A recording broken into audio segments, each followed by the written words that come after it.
Hello everyone, this is your educator Mansi Gupta. Welcome to the next video of Ready for Study. तो आज हम क्या करने जा रहे हैं। आज हम क्लास 10th की सामाजिक विज्ञान की वर्कशीट करने जा रहे हैं। ये आपकी एसएसटी की वर्कशीट नंबर 36 है और इसकी जो डेट है वो है 5 अक्टूबर 2021। तो आज की जो हमारी वर्कशीट है इसका टॉपिक है कृषि यानी कि एग्रीकल्चर। ठीक है, तो जैसा कि आपको पता है आप अपनी पिछली वर्कशीट्स में भी किसके बारे में पढ़ के आए हैं, कृषि के बारे में पढ़ के आए हैं। तो आज हम कुछ और जानेंगे कृषि के बारे में।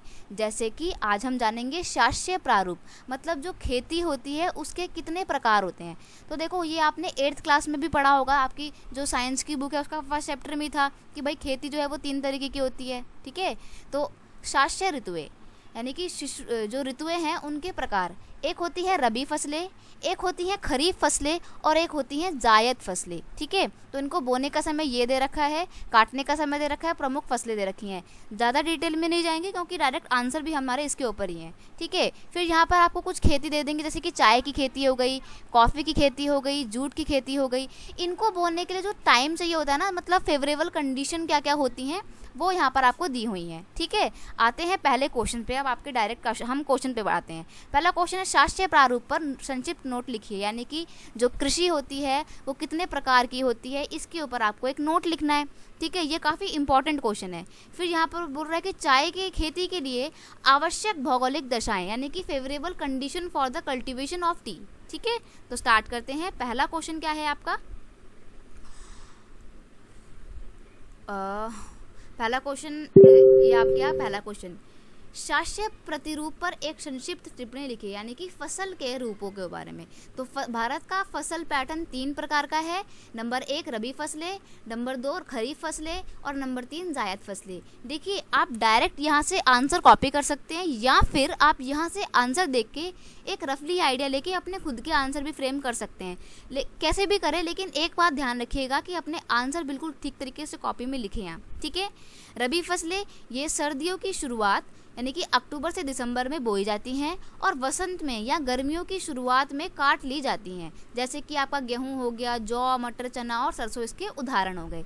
खरीफ फसलें कौन सी होती हैं, इन्हें मानसूनी फसलें भी कहा जाता है क्योंकि ये मई और जुलाई के बीच में बोई जाती हैं। मतलब जब बहुत ज़्यादा बारिश का सीज़न होता है ना, इनको तब बोया जाता है और सितंबर से अक्टूबर के बीच में इन्हें काट भी लिया जाता है। ये खरीफ फसलें कहलाती हैं। जैसे कि धान यानी कि जो चावल जो होता है ना, चावल उसको धान भी बोलते हैं, तो चावल एक खरीफ फसल है।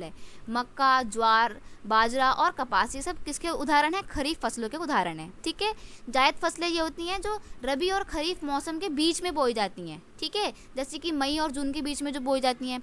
खीरा, ककड़ी वगैरह आपने उस टाइम पे बहुत खाया हुआ, गर्मियों में आता है, वो जायद फसलें होती हैं। ठीक है, अगला प्रश्न है चाय के लिए आवश्यक भौगोलिक दशाओं का उल्लेख कीजिए। मतलब जो चाय आप बोते हो, चाय की जो खेती होती है उसके लिए किन किन चीज़ों की आवश्यकता होती है, कैसी भौगोलिक कंडीशन चाहिए। तो पहला है यह उष्णकटिबंधीय और उपोष्णकटिबंधीय जलवायु में अच्छी तरह से बढ़ती है। इसके लिए गहरी और ह्यूमस युक्त मिट्टी की आवश्यकता होती है। नंबर 3 इसके लिए गर्म और ठंड मुक्त दिनों की आवश्यकता होती है। तापमान 20 से 30 डिग्री सेल्सियस के बीच में होना चाहिए, यानी कि जो अब आने वाला टाइम है, नवंबर से दिसंबर के बीच का जो टाइम होता है, इस टाइम पे जो टेम्परेचर होता है वो 20 से 30 डिग्री के बीच में रहता है। तो ये टाइम बहुत अच्छा होता है चाय की खेती के लिए। ठीक है, इसके लिए लगभग 150 से 250 सेंटीमीटर वर्षा की आवश्यकता होती है। ठीक है, तो बस इतना ही था।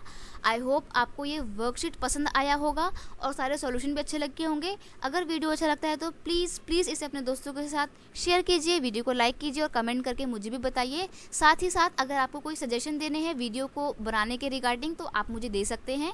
ठीक है, तब तक के लिए अगर आप चैनल पर नए हैं तो प्लीज़ सब्सक्राइब करना मत भूलना, क्योंकि मैं डेली आपकी क्लास की वर्कशीट अपलोड करती हूँ। मिलते हैं नेक्स्ट वीडियो में नेक्स्ट वर्कशीट के साथ, तब तक के लिए thank you so much, bye bye.